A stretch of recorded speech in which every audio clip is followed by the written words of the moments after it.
दोस्तों नमस्कार, मैं जितेंद्र कुमार आप सबका छोटा सा भाई सखा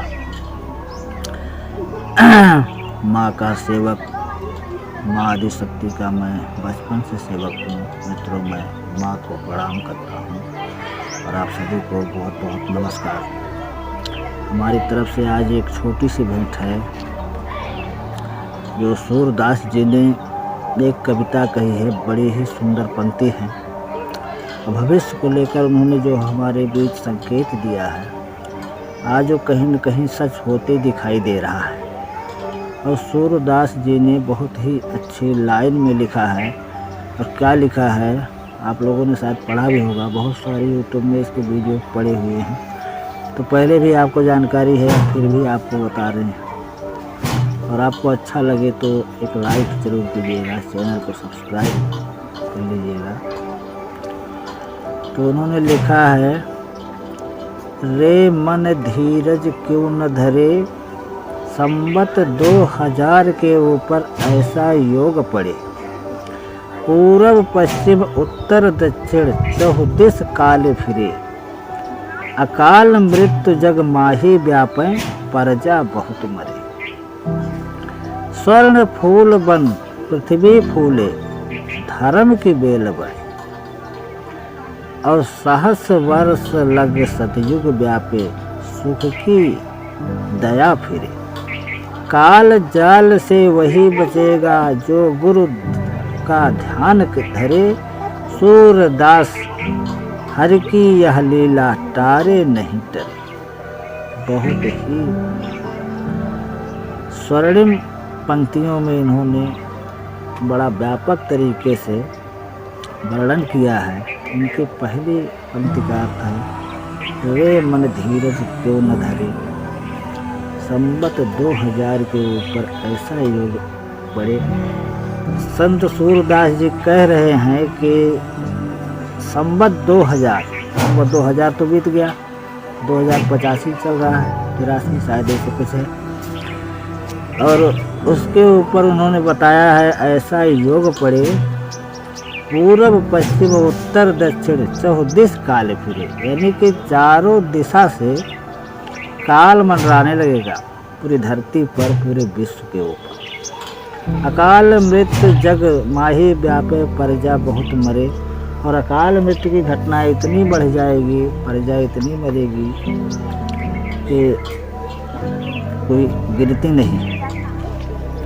पूरी दुनिया में अकाल मृत्यु, और आप देख भी रहे हैं जैसे तमाम सारी घटनाएं हो रही हैं, कहीं एक्सीडेंट की घटनाएं, रोड की घटनाएं, आकाश से बिजलियां गिर रही हैं, वाटर फ्लोड हो रहे हैं, और भूकंप से धरती हिल रही है, बहुत सारे मकान ढह जा रहे हैं, बहुत सारे लोग मर जा रहे हैं, अचानक आंधी तूफान आ रहे हैं। आप देख रहे हैं कि प्रकृति इतना कुपित हो गई है कि आज के समय में प्रकृति का ऐसा विकराल रूप आप देख रहे हैं कि जो जगह जगह हानियां ही हानियां केवल होती दिख रही हैं। और इसके बाद इन्होंने लिखा है, स्वर्ण फूल बंद पृथ्वी फूले, धर्म की बेल बढ़े। एक दिन ऐसा आएगा कि जो सोने के समान पृथ्वी फले फूलेगी और धर्म की बेल बढ़े, और धर्म बढ़ता चला जाएगा, अधर्म का नाश होता जाएगा। यानी कि ये प्रक्रिया तुरंत नहीं होगी, धीरे धीरे करके धर्म जाता रहेगा, अधर्म जाता रहेगा, धर्म बढ़ता हुआ चला जाएगा। सहस्र वर्ष लग सतयुग व्यापे, सुख की दया फिरे। इन्होंने इस पंक्ति में बताया है कि 1000 वर्ष के लिए सतयुग धरती पर आ जाएगा, और सुख, केवल सुख की दया फिरे, यानी कि सुख ही सुख केवल धरती पर। काल जाल से वही बचेगा जो गुरु ध्यान धरे। और इन्होंने ये भी बताया है कि जो गुरु का ध्यान करेगा, यानी कि परमात्मा का जो ध्यान करेगा, वही इस काल के चंगुल से बच पाएगा, मुक्त हो पाएगा।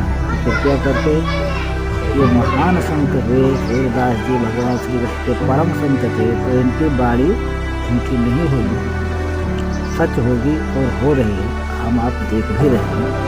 सूरदास हरि की यह लीला तारे नहीं टरे। और अंत में इन्होंने यह भी कह दिया है कि प्रभु श्री हरि की लीला है, भगवान नारायण की लीला है, जिसे कोई टाल नहीं सकता, इसको होना ही है, आज हो या कल हो, जैसा कि हम लोग देख भी रहे हैं आज का समय। और ये जो कुछ समाचार सोशल मीडिया द्वारा और मोबाइल इंटरनेट के द्वारा जो आज तक पहुंच रहा है, सब हमारे आपके बीच में जो भी पहुंच रहा है ज्ञान, ये मोबाइल ही बहुत बड़ा माध्यम है। नहीं तो आज तो लोगों के पास इतनी भी समय नहीं है कि वो एक दूसरे से संपर्क कर सकें। और ज्ञान की बात तो मत ही कीजिए, क्योंकि ज्ञान तो धरती से धीरे धीरे विलुप्त हो गया है, हो रहा है, क्योंकि जिसके अंदर ज्ञान है वो ज्ञान का सदुपयोग कर ही नहीं रहा है। जो लोग ज्ञानी होते हुए भी अंधकार की तरफ भाग रहे हैं, भटक रहे हैं, तो इसमें अब ज्ञान कहाँ रह गया। तो स्वयं वही समय आ गया है कि अर्जुन की तरह भगवान को गीता का ज्ञान देने की आवश्यकता है। तो कहीं न कहीं अब वो समय धीरे धीरे आ भी रहा है कि जब भगवान स्वयं धरती पर अवतरित होंगे और अपना ज्ञान स्वयं लोगों के बीच उतारेंगे। और सतयुग तभी आएगा जब भगवान स्वयं आएंगे या फिर कोई महापुरुष आए और संसार को अच्छी शिक्षा दीक्षा दे करके और धर्म का पथ बढ़ाए और धर्म धीरे धीरे चला जाए। क्योंकि आज के समय में प्रकृति इतना रुष्ट हो गई है, लगातार इतने दोहन हो रहे हैं प्रकृति के कि कुछ कहा नहीं जा सकता। प्रकृति अभी आगे क्या करेगी इसका कोई किसी को अंदाज़ा भी नहीं। और पूरे दिन पेड़ों के कटाव इतने ज़्यादा हो रहे हैं, आप देख रहे हैं। प्रकृति रुष्ट नहीं होगी तो क्या। ऐसे में अब हमें क्या करना चाहिए। अब आपने सूरदास जी की पंक्तियों में यह देखा है कि उन्होंने स्पष्ट कर दिया है कि संवत 2000 के ऊपर जो समय होगा वो बहुत ही डिजास्टर से भरा होगा। यानी कि अगर जो हम कई तरफ प्राकृतिक घटनाएं अधिक होंगी और मनुष्य अपने दूषित मानसिकता की वजह से एक दूसरे देशों के बीच बहुत भयानक युद्ध होगा, जिसे हम थर्ड वार कह सकते हैं, तीसरा विश्व युद्ध कह सकते हैं। तो यहाँ से जो परमाणु बम वगैरह बन रहे हैं, अब इनके फटने के बाद क्या होगा इसका अंदाज़ा तो आप खुद ही लगा सकते हैं। अब विज्ञान खुद कह रहा है धरती पर हिमयुग आएगा, तो हिमयुग कैसा आएगा। या तो ज्वालामुखी फटेंगे, उनके धुएं से हिमयुग आ सकता है, या फिर परमाणु युद्ध होगा तो परमाणु बम फटेंगे तो उससे हिमयुग आ जाएगा। हिमयुग के कारण बहुत अधिक हानि है। तो ऐसे बहुत सारी घटनाएं अभी तो देखने को बाकी है, अभी तो शुरुआत है, अभी बहुत कुछ देखना है। अभी आपने देखा कि 23 नवंबर को इथोपिया में एक ज्वालामुखी विस्फोट हुआ, जिसका धुआं दिल्ली के आसमान तक देखा गया। अब क्या कर सकते हैं, 4500 किलोमीटर दूर ज्वालामुखी फटता है और उसका धुआं भारत तक आ जाता है। और न जाने अभी ऐसे कितने ज्वालामुखी फटेंगे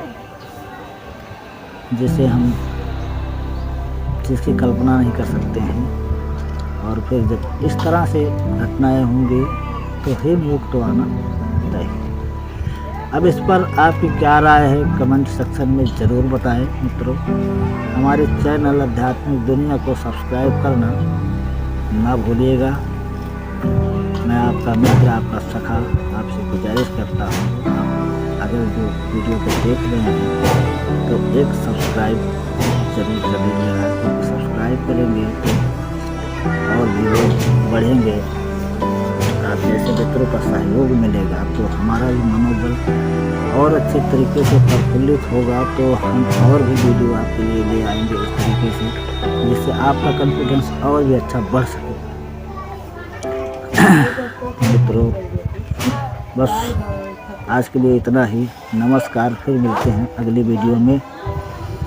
जय माता दी, जय आदिशक्ति, ओम नमः शिवाय, जय श्री कल्की माधव। आपका दिन शुभ हो।